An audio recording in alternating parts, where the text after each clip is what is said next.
Cinema actor అయిన పవన్ కళ్యాణ్ ఆనాటి నుంచి ఈనాటి వరకు మనకు వ్యతిరేకమే.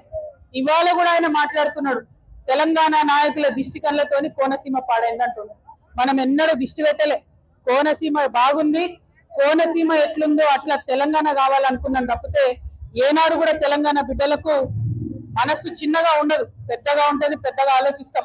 మేము ఇప్పుడు కూడా చెప్తా ఉన్నాం, పవన్ కళ్యాణ్ గారు మా రాష్ట్రం ఏర్పడి 12 సంవత్సరాలైంది. ఈ 12 సంవత్సరాల్లో మేము ఎప్పుడు కూడా ఒకటే మాట అన్నాం, జై తెలంగాణ జై ఆంధ్ర అన్నాం.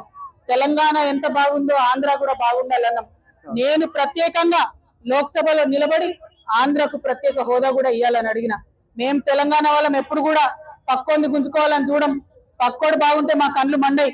మేం బాగుండాలని కోరుకుంటాం తప్పితే పక్కవాడు చెడిపోవడాలని ఎప్పుడు కోరుకోలేదు. మా ఉద్యమంలో ఒకవేళ మేము అట్లా కోరుకున్నట్టయితే ఉద్యమ స్వరూపం వేరేలాగుండే. చెయ్యి ఎత్తలేదు మేము ఎప్పుడు కూడా. ఆ విషయాన్ని దయచేసి పవన్ కళ్యాణ్ గారు గుర్తుపెట్టుకోవాలి. ఆనాడంటే మీరు సినిమా యాక్టర్ ఏమన్నా నడిచింది, ఇవాళ మీరు డిప్యూటీ చీఫ్ మినిస్టర్. మీరు ఆంధ్రప్రదేశ్ యొక్క ప్రజలను దేశవ్యాప్తంగా రిప్రజెంట్ చేస్తారు.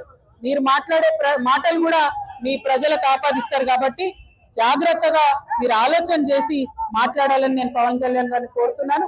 మరి అదే విధంగా రాష్ట్ర ఉద్యమంలో అమరులైనటువంటి వారికి మరొకసారి మనస్ఫూర్తిగా నివాళులు అర్పిస్తూ ఉద్యమకారులకు సంబంధించి 250 గజాల జాగా, పెన్షన్, అదే విధంగా గుర్తింపు కార్డు ఏదైతే కాంగ్రెస్ ప్రభుత్వం ఇస్తానదో డిసెంబర్ 9 నాడు ఖచ్చితంగా అనౌన్స్ చేయాల్సిందే. చేయకపోతే మాత్రం ఉద్యమకారులందరం కూడా గవర్నమెంట్ భూములు తీసుకుంటాం, జాగృతి జెండాలు వాడతాం, భూ పోరాటాలకు ముందుకెళ్తామని చెప్పి తెలియజేస్తూ సెలవు తీసుకుంటున్నాను. Jai Telangana. Local to global news at your fingertips. మీ చేతిలో ఒక ఆయుధం. Download Raw TV app. Media legend Ravi Prakash is back.